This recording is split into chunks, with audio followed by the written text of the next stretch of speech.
우월한 인생, 내 인생에 왜 우월한지에 대해서 말씀을 나눈 것 기억하십니까? 사실 어떻게 보면 내 인생이 더 우월해 하고 세상적으로 생각하면 교만하게 들릴 수 있겠습니다만, 권세와 영광 때문에 우월하다는 게 아닙니다.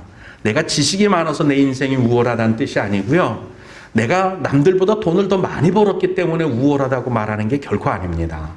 내 인생이 우월한 이유는 내가 지금 비록 실패했을지라도, 내가 지금 낮은 곳에 처해 있을지라도 상관이 없어요. 결국 마지막이 중요한데, 하나님께서 나를 다시 살리실 것, 부활하게 하실 것, 내 삶으로 영원하게 하실 것이기 때문에 이게 우월한 거예요.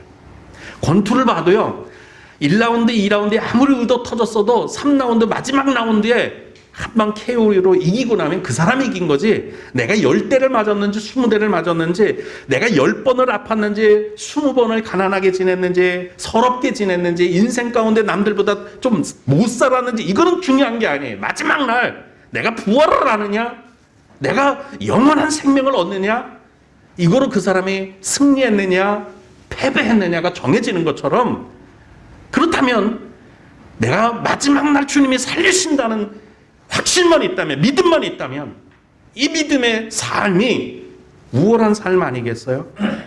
우월한 인생은 결국은 영생 부활이 정해졌느냐, 약속받았느냐, 이게 정말 내 인생을 우월하게 하는 것이기 때문에, 뭐 지 인생이 우월하되 교만한 사람 아니야, 그런 뜻이 아니에요. 내 인생이 우월한 이유는 영원한 삶이 보장됐기 때문입니다.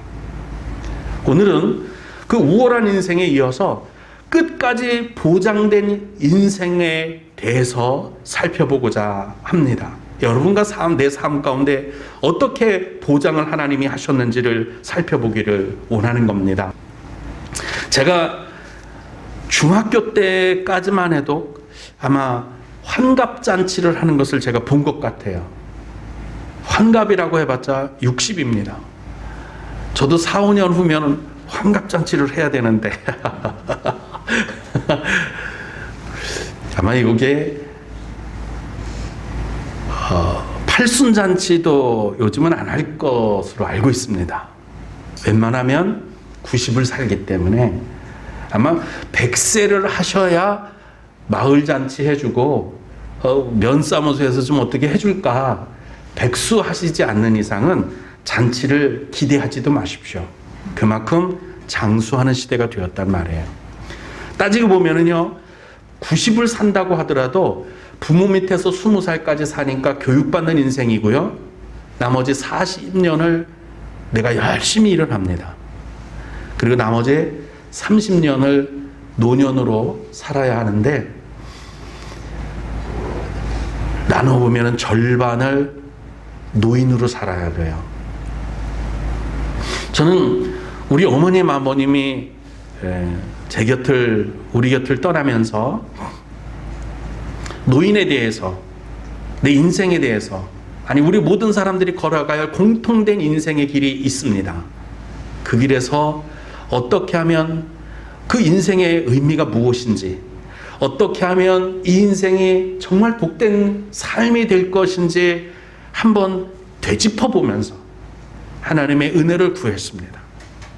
첫 번째, 어머님과 아버님을 보내고 내가 얻은 것은, 그래, 우리 인생이 남들처럼 큰 가문도 아니고 뼈대 있는 집안도 아니고, 그렇다고 어떤 어마어마한 업적을 이룬 가문도, 또 그런 어른도 아니었고 그런 삶은 아니었지만, 중요한 건 그래도 우리 어머님, 아버님이 우월한 인생을 사셨다 가셨다. 왜? 비록 국민학교뿐이 못 나오셨고 중학교 중퇴로 마치셨지만 하나님을 믿는 믿음이 있어서 영생을 보장받았기 때문에 우월한 인생이다. 남들은 다 죽어 지옥에 가도 우리 아버님은, 우리 어머님은 감사하게도 신앙을 가지고 믿음을 고백하고 예수님을 구주로 영접했기 때문에, 그 삶을 살다 마치셨기 때문에 보장된 거 아니에요? 그러면 마지막 KO 한 방 날린 우월한 인생이다, 승리한 인생이다.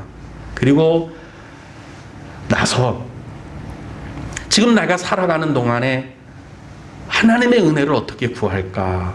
바로 그 생각을 하면서 우리 교회는 특별히 연로하신 분들이 많아서 행복한 노년을 보낼 수 있는 기도, 행복한 노년을, 아니 요람부터 무덤까지 하나님께서 어떻게 인도하시고 어떻게 보장하는 삶을 살 수 있을까?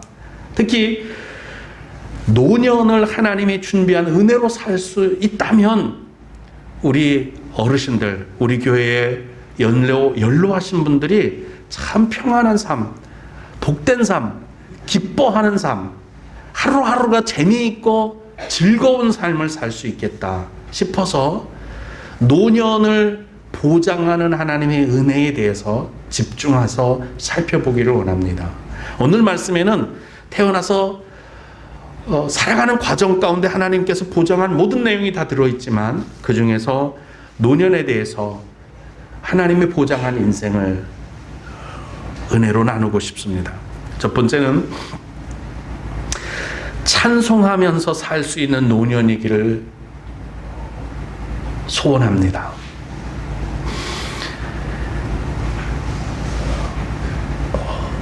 연세 많으신 삶은 어떻게 보면 무료한 삶, 오늘도 내일도 특별히 할 수 있는 게 없고 할 만한 게 없고 아침에 눈 떠서 저녁에 눈 감을 때까지, 주무실 때까지 계속 반복된 인생, 반복된 삶이라 참 삶에 재미가 없을 것 같아요. 어머님, 아버님이 그랬어요. 그게 제 마음에 많이 아팠습니다. 그저 고추 희나리 진 거 있죠? 탄저병 걸린 거? 그거 한 소쿠리 갖다 주면서 아버지 이거라도 따듬으실래 하면 너무너무 좋아하시는 거예요. 일거리가 있어서. 너무너무 좋아하는 거예요. 할 일도 없고 그렇다고 뭐 사업을 할 겁니까? 직장에 다시 취직을 할 겁니까? 받아주기를 할 겁니까? 아무도 노인은 받아줄 데도 없어요. 그러니까 아침에 베갯머리에서 머리를 떼면 다시 베개를 베고 누울 때까지 계속 다람쥐 쳇바퀴 도는 것 같은 무료한 삶을 살아요. 그게 마음이 많이 아팠습니다. 그러면서 우리 연세 드신 분들이 어떻게 하면 무료하지 않은 즐거운 인생을 살 수 있을까? 오늘 본문 가운데서 은혜를 얻었습니다. 6절에 이렇게 말씀합니다. 나는 항상 주를 찬송하리이다. 여기서 중요한 거는요, 찬송하는 거예요. 물론 찬송하는 게 중요해요. 여러분, 노래가 내 입에서 떨어지지 않게 하십시오. 특히 세상 노래도 물론 들어도 좋지만 정말 중요한 노래는, 정말 내게 평강을 주는, 내 마음에 평화를 주는, 진짜 나를 복되게 하는 노래는 하나님을 찬송하는 노래예요. 그걸 하는 거예요. 두 번째 중요한 게 항상이라는 거예요. 외로워도, 괴로워도, 짜증이 나도, 무료해도, 할 일이 없어도, 고통스러워도, 두려워도 항상 찬송하겠습니다. 노년에 내 삶을 복되게 하시고 기름지게 하는 방법 중에 하나가 바로 찬송하는 겁니다. 8절에도 말씀합니다. 주를 찬송함과 주께 영광 돌림이 종일토록 내 입에 가득하리이다. 이번 주 수요일 날 생방송을 하지 않았죠. 방송 녹화도 안 해놨습니다.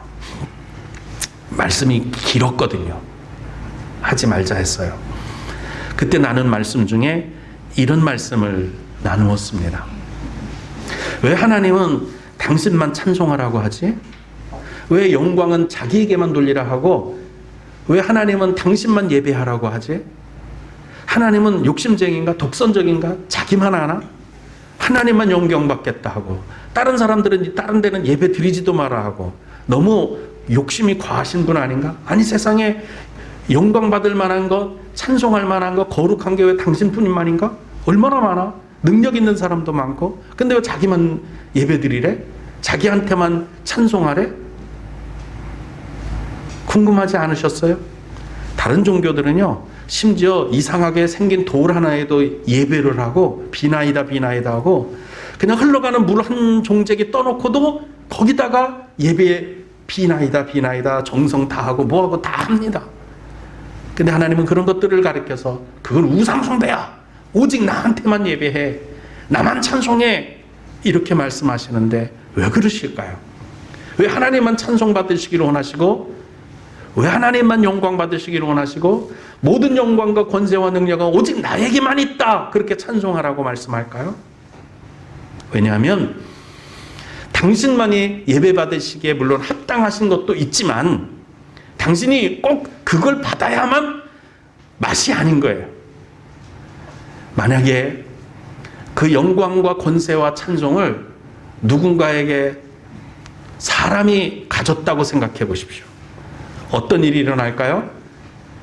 히틀러와 같은 일이 일어나고 김일성과 같은 독재자가 되고, 뿐만입니까? 스탈린과 같은 학살자가 되고, 모택동과 같은 전쟁을 일으키는 자가 되고.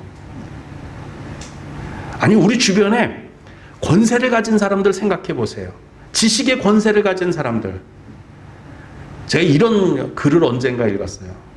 열심히 배워서 글을 배워 변호사가 되더니 법을 이용해서 좋은 일을 하는 게 아니라 법으로 사리사욕을 채우는 사람들, 법으로 오히려 법을 이용해서 더 악한 짓을 하는 사람들, 정치를 한답시고 정치판에 뛰어들어서 투표를 할 때는 머리가 90도로 휘어지더니 막상 정치판에 들어서게 되면 자기의 사리사욕을 채우는 사람들,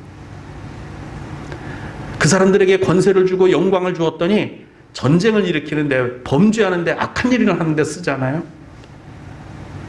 그래서 우리 교회는 젊은 학생들을, 청년들을 가르칠 때 물론 성공해야지요. 대통령이 만약에 됐다고 생각해 봅시다. 불러서 이미 교육을 그렇게 시켰어야 돼요. 너 대통령직 네 거니 하나님 거니? 하나님 거예요. 네가 영광 받을래? 하나님이 영광 받으시게 할래? 하나님이요. 그러면 자기 거가 아니기 때문에 범죄하지 않습니다. 그래서 우리 그리스도인의 삶을 청지기의 삶이라 그러는 거예요. 그 하나님의 그 영광 다 받으시고 오직 권세 능력은 오직 주께만 있네 찬송을 하고, 모든 사람들에게는 죄성이 있기 때문에 그런 걸 주면 안 돼요. 5살한테 권총 줘보세요. 반드시 일납니다. 우리 죄성을 가진 사람에게 영광을 주거나 권세를 주거나 능력을 주거나 그것을 가지면 반드시 독재를 한다든지 다른 사람들을 짓밟아 뭉갠다든지 그 힘을 가지고 다른 사람을 괴롭히고 자기만을 위한 일들을 하다가 전쟁이 나고 아픔이 생기고 사회가 다 타락하고 퇴폐해져 가고 더러워져 가고 어둠이 죄악으로 가득 차는 것 아닙니까? 그래서 하나님이 그런 거 너희들이 가지고 있으면 안 돼. 다 내게만 돌려. 나한테만 예배해. 사람한테 우상 숭배하지 마. 다른 것들은 주지 마. 그리고 당신이 찬송 받으시기를 당신만 받겠다. 나한테만 돌려라. 그렇게 말씀하시는 거예요. 그럼 하나님이 그걸 영원히 당신만 갖고 계실까요? 우리는 그러면 찬송과 영광은 뭐 전혀 받을 일이 없나요? 그럴 자격이 없나요? 예, 물론 없습니다. 그러나 없음에도 불구하고 하나님이 우리에게 그걸 돌려줄 때가 있어요. 계시록에 보면 의의 면류관, 생명의 면류관, 영광의 면류관을 우리에게 주신다고 말씀하세요. 그 면류관이 뭔지 아시죠? 왕만 쓰는 거예요. 그걸 우리에게 주신다는 거예요. 이제 우리가 죄와 완전히 결별된 고정 성결에 들어가고 나면 하나님이 받으셨던 그 모든 영광들을, 이게 하나님 그거 필요 없어요. 사실 그거 없어도 원래 거룩하신 분이고요. 우리가 예배를 안 해도 하나님은 예배 받기에 마땅하신 분이고요. 우리가 찬송 안 해도 찬송 받는데 마땅한 거예요. 우리가 찬송하니까 찬송을 받을 만한 분이 된 거고, 우리가 예배하니까 예배 받을 만한 분이 된 게 아니라, 찬송하지 않아도 예배하지 않아도 그분께 영광과 권세와 능력을 우리가 돌려드리지 않아도 원래 당신 거였어요. 근데 그분이 그거 필요 없는 분이세요. 원래 있는 분이니까. 근데 그거를 우리에게 돌려주신대요. 의의 면류관 착하고 충성된 종아, 내가 작은 일에 적은 일에 충성했으니 주인의 기쁨에 참여하라. 그리고 우리에게 다 돌려주십니다. 물론 성경대로라면, 아니 지금 내 마음 같아서도 그래요. 제게 의의 면류관을 주거나 영광의 면류관을 주시면 저 그거 받아서 써보고 기분 좋아지고 나면, 주님 근데 저 이거 필요 없어요. 내가 이 영광을 받기까지는 주님이 저한테 해주신 게 더 많아요. 영광은 오히려 주님이 받으셔야 돼요 하고 다시 돌려드릴 것 같아요. 성경도 그렇게 말씀하고 있고요. 그게 우리의 본심이 될 만큼 하나님의 사랑은 깊고, 하나님의 우리에 대한 애정은 너무 깊어서, 하나님이 우리를 이루하는 것이 너무 깊어서 지금은 다 빼앗는 것 같지만 다 우리를 위해서 예비하신 은혜의 하나님이심을 믿습니다. 내가 종일토록 찬송하리이다. 그 찬송이 여러분과 저를 그래서 살찌게 하는 거예요. 그래서 기쁘게 하는 거예요. 찬송이 주님만 쫓아고 찬송하는 게 아니라니까요.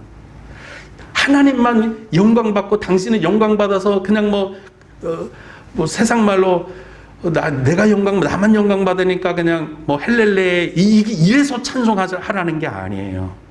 하나님은 찬송을 통해서 여러분과 저에게 우리 가운데 평안을 주시길 원하시는 거예요. 찬송에 맞들여서 찬송 안 받으면 뭐 이러신 분이 아니세요. 원래 찬송 우리가 안 해도 찬송 받기에 마땅한 성품, 인품, 능력 다 가지고 계신 분이세요. 우리가 찬송하니까 그게 있는 게 아니에요. 근데 우리가 찬송함으로 평안을 누리고, 찬송함으로 우리도 주님의 찬송 가운데 동참할 수 있기 때문에 찬송하라는 거예요. 연로하신 중에 할 일 없죠. 찬송해 보세요. 성령께서 오셔서 나를 돕습니다. 찬송하시면 성령께서 오셔서 나를 붙들어 주십니다. 그래서 종일토록 찬송하시면 무료할 일 없고, 두려울 일 없고, 외로울 일 없고, 고통스러울 일 없고, 마음에 온갖 잡생각이 들 일이 없습니다. 여러분, 정말 힘든 것, 노년이 되면서 정말 힘든 건 이런 걸 것 같아요. 제가 우리 어머님 아버님을 살펴보니까 알아요. 우리 특히 어머님은 신앙의 믿음이, 부활 생명의 믿음이 정말 너무 깊어서 죽음에 대해 완전 초월했어요. 다만 뭘 두려워했느냐면, 죄송합니다. 사망에 대해서는 완전 초월했어요. 근데 죽음에 대해서는 두려워했어요. 죽음의 순간을 두려워했던 거예요. 이게 얼마나 괴로웠겠어요. 한 5분? 어떤 사람은 막 1년씩 가더라고요. 우리 어머님은 아침에 그날 저녁인가 그 전날 저녁인가 잘 기억이 안 나는데, 나 이제 오늘 못 넓힐 것 같아, 애들 불러. 그래서 천안에 있는 애들, 청주에 있는 애들 다 불러서 점심을 같이 먹었어요. 그리고 오전에 목욕 시켜달라 그래서 목욕까지 다 하셨어요.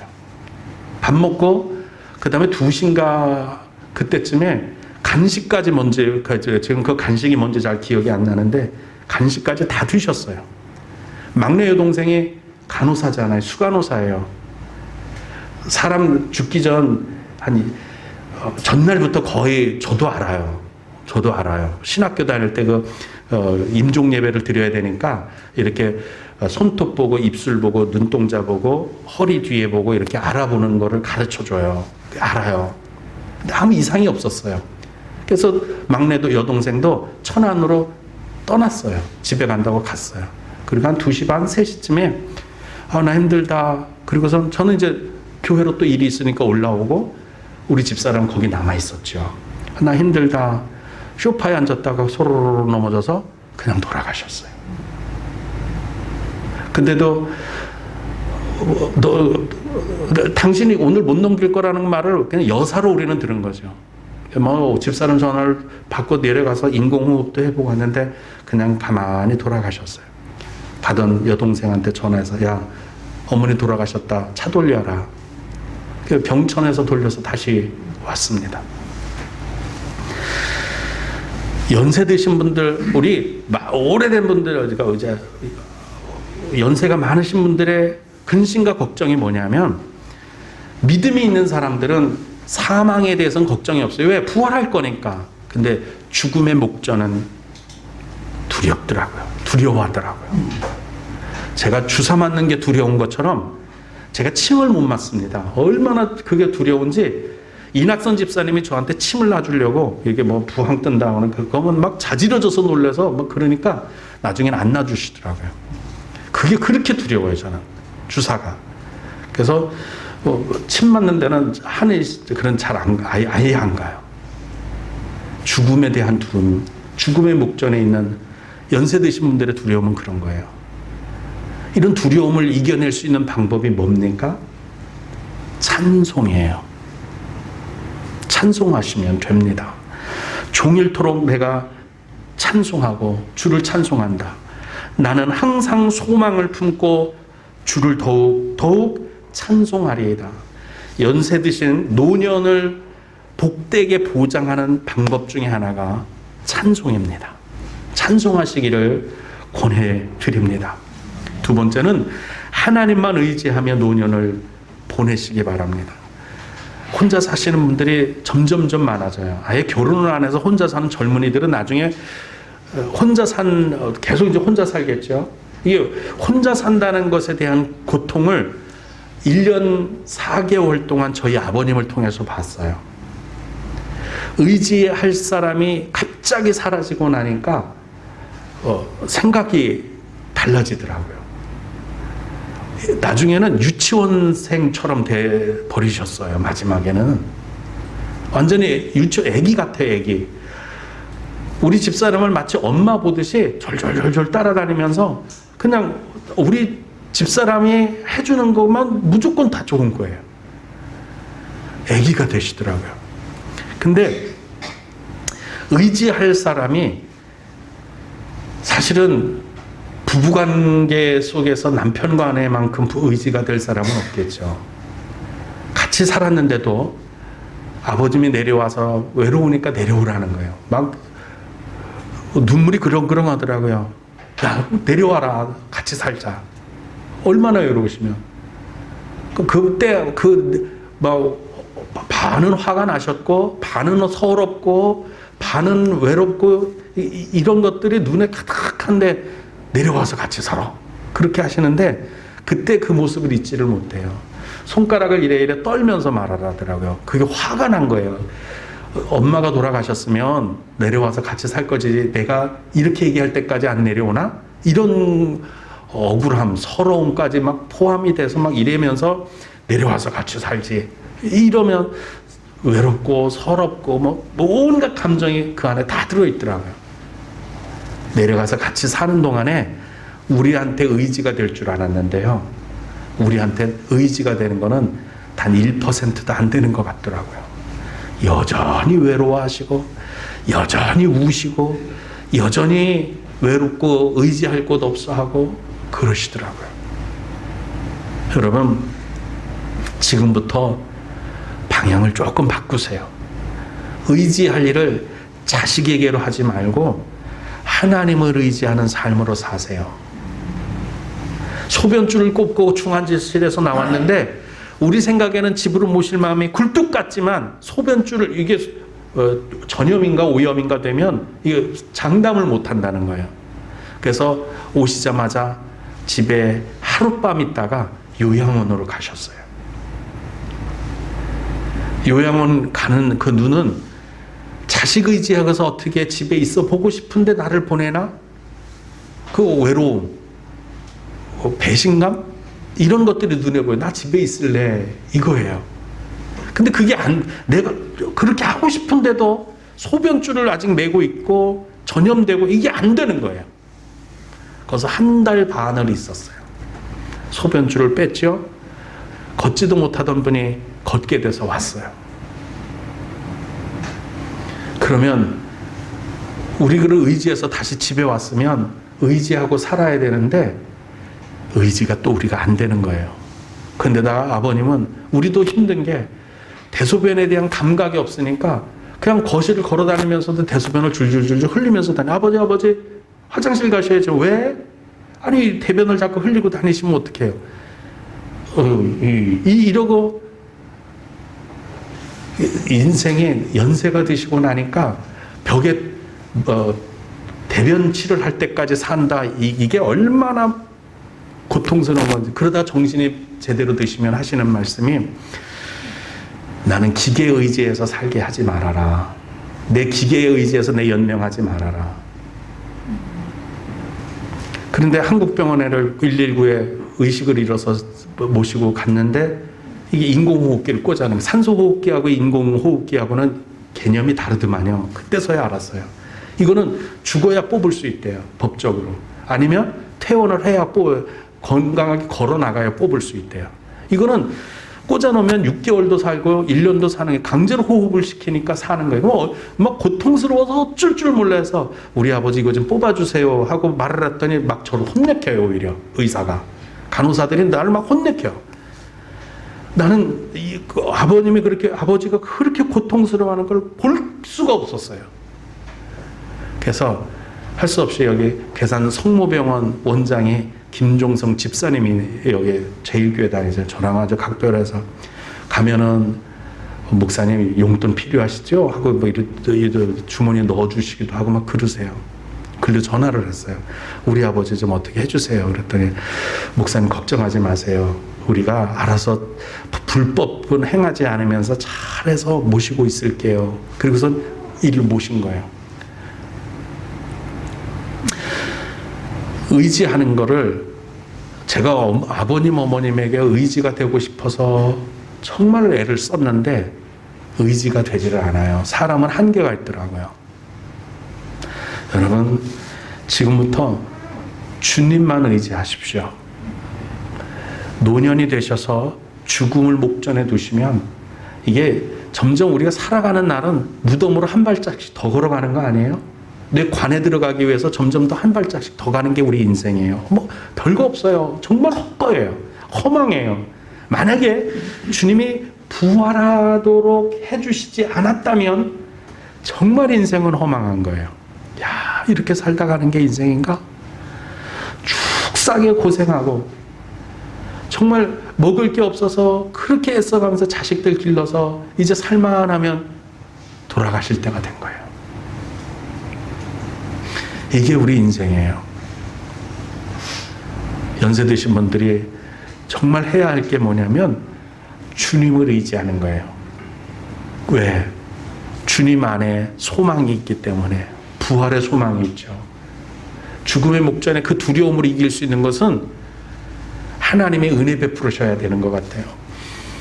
우리 어머님 그렇게 돌아가시고 나서 그전에도 보면 권사님들은 참 기도 많이 하시는 분들은 주무시다가 돌아가시고 그냥 뭐 죽는지도 모르고 돌아가시고 저희 장인 어른도 그러셨어요. 목욕탕에 가서 목욕 깨끗하게 하고 커피 한 잔 딱 하고 목욕탕에서 그냥 가만히 그렇게 돌아가셨어요. 신앙생활을 잘하면 죽음의 고통을 안 느끼더라고요. 우리 아버님은 한 달을 고생하셨나 제가 막 정신이 없으니까 병원에 얼마나 있었는지를 중환자실에 얼마나 있었는지 성모병원에 얼마나 있었는지 잘 기억이 안 나는데 한 달은 안 된 것 같아도 그 시간이 마치 저한테는 10년 20년이 지나가는 것 같았어요. 10년 20년 아마 한 달가량 됐거나 안 됐거나 한 것 같은데 하여간 10년인지 20년인지 정말 고통스러운 시간을 보냈어요. 사실 우리 아버님이 바른 신앙생활을 어머님처럼은 하시지 않으셨어요. 그래서 제가 비교가 많이 돼요. 우리 아버님이 심지어는 폐가 30%인지 40%인지 남았다고 하는데도 마지막 돌아가실 때까지 담배를 태우셨어요.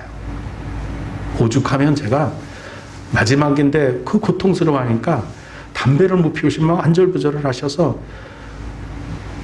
담배를 집사람 보고 사다 드리라. 근데 그건 또 자존심 상해서 또 그건 안 하시고 당신이 시내버스를 타고 나간다 뭐 한다면 우리가 자가용으로 끌고 나가서 모셔다가 담배를 돌아가시기 전날도 담배를 태셨어요. 아버지 교회 사람들한테 장로님이 돼갖고 그거 좀 어렵잖아요. 담배 끊으시죠? 그러면 끊어야지. 그러고선 못 끊으시는 거예요. 여러분 정말 하나님을 의지한다 하면 담배 의지하지 말고 자식 의지하지 말고 돈 의지하지 말고 세상 의지하지 말고 주님만 의지하십시오. 노년을 보장받는 방법은 주님을 의지하는 방법밖에 없어요. 내 자식이 뭐 해주겠지. 담배로 어떻게 외로운 걸 달래려고 하나? 이런 거 하시지 마세요. 하나님만 의지하세요. 성령님만 의지하세요. 그게 노년을 보장할 거고, 정말 제일 고통스러운 게 뭘까? 죽음의 고통인 것 같아요. 우리 부활이 약속됐어도 한 번 죽는 것은 정해진 거잖아요. 죽음의 고통. 이건 그 순간을 넘기는 게 길면 어려워요. 그냥 잠자듯 가게 해주세요. 그렇게 기도하시면 참 좋겠다 싶습니다. 나를 늙은 때에 버리지 마시며 내 힘이 쇠약한 때에 떠나지 마소서. 이거 아예 기도로 삼으셔야 돼요. 주님 나와 동행하시고 나와 함께 하시고 내 숨이 끊어질 때까지, 그리고 숨이 끊어지면 내 영혼을 받으시옵소서. 그 믿음으로, 그 신앙으로, 이 기도로 노년을 보장받으셔야 합니다. 내가 늙어 백수가 될 때에도, 이게 머리가 하얗게 될 때도, 그러니까 내가 할 수 있는 일이 아무것도 없을지라도, 노인네라고 천덕꾸러기 같은 노인이 되더라도 나를 버리지 마시며, 내가 주의 힘을 후대에 전하고 주의 능을 장래에 모든 사람에게 전하기까지 나를 버리지 마소서. 이 내용이 뭘까 생각해 봤어요. 주의 힘을 후대에 전하고 주의 능을 장래에 모든 사람에게 전하기까지. 늙어서 연세가 드셔서 하실 수 있는 길이 정말 온유한 사람, 겸손한 사람, 그리고 하나님이 살아계시다는 것을 내 호흡을 통해서, 내 삶을 통해서 쭉 보여주시면 자녀들이 볼 때, 야, 우리 어머니, 우리 할머니, 우리 할아버지, 우리 아버지 예수 믿는 사람이라 노년도 다르네. 노년을 사시는 모습조차도 정말 천사 같으시네. 이 소리를 여러분의 자식들이, 자제분들이 고백할 수 있을 때까지 나를 버리지 마소서. 나로 치매에 들지 말게 하옵소서. 나로 정신줄 놓지 말게 하옵소서. 나로 노망에 들지 말게 하옵소서. 그 뜻이에요. 정말 고결하게, 순결하게 노년을 보내시려면 주님이 떠나시면 안 돼요. 주님을 붙드셔서 마지막까지 총명을 지켜주시기를, 마지막까지 내 총명과 명철이 떠나지 않게 하셔서 내가 자녀들에게, 자식들에게 흉한 꼴 안 보이고 정말 천사같이 살다 가신 우리 할아버지, 할머니, 천사같이 살다 간 우리 어머니, 아버지, 이렇게 고백될 수 있으면 장래에 모든 사람, 모든 자식들에게 하나님을 전하는 삶이 되어서, 장래날 우리 어머님은 천사처럼 살다 가셨어요. 마지막 숨을 놓는 그 순간까지, 우리 아버지 마지막 숨을 놓는 그 순간까지 정말 고결하게 사시다가 가셨어요. 하나님 살아계시더라고요. 그런 고백을 들으셨으면 좋겠습니다. 노년을 그렇게 보장받으시기를 주님의 이름으로 축복합니다. 그리고 마지막으로 내 생명이 다할 때까지 부활의 신앙으로 사셔야 합니다. 14절에 이렇게 말씀합니다. 나는 항상 소망을 품고. 노인네가 무슨 소망이 있어요? 무슨 꿈꿀 게 있어요? 있습니다. 산 소망이 있어요. 영원히 살 소망. 오히려 연세가 드시면 드실수록 영원한 생명에 더 가까워지는 거예요. 우리는 무덤에 가까워지는 게 아니라 부활로 가까워져 가는 삶을 사는 것인 줄로 믿습니다. 그러므로 여러분 서러워하지 마세요. 나이 들었다고 서러워하지 마시고 죽음을 눈앞에 두었다고 서러워하지 마세요. 부활이 우리에게는 있습니다. 영원한 생명이 있습니다. 이 터널을만 지나가면 다시 밝은 날이 돌아오게 됩니다. 20절부터 21절에 이렇게 말씀합니다. 우리에게 많고 심한 고난을 보이신 주께서, 내 평생 얼마나 심한 고난을 당했어요? 얼마나 서러운 인생을, 정말 괴로운 인생을 지나왔습니까? 그래서 인생을 고해에 받아라 그렇게 말하잖아요. 그런 주님께서 우리를 다시 살리시며, 할렐루야, 다시 살리시며 땅 깊은 곳에서 다시 이끌어 올리시리이다. 우리가 매장당했어도, 우리가 장례를 무덤 속에 다 들어가 있어도 하나님께서 다시 이끌어 올리실 줄로 믿습니다. 그리고 영원한 생명은 더욱 창대하게 되고 하나님이 위로하셔서 지금까지의 인생의 고난과 슬픔과 고통과 눈물과 아픈 것과 모든 것들을 다 잊을 만큼 위로해 주시는 날이 반드시 옵니다. 그럼 우리 여러분, 노년을 이렇게 보장된 인생, 노년을 보내셔야 되지 않겠어요? 사망보험 드는 게 중요한 게 아니에요. 생명보험 드는 게 중요한 게 아니에요. 이 하나님이 보장한 노년의 가입, 바로 믿음의 삶을 살기를 주님의 이름으로 축복합니다.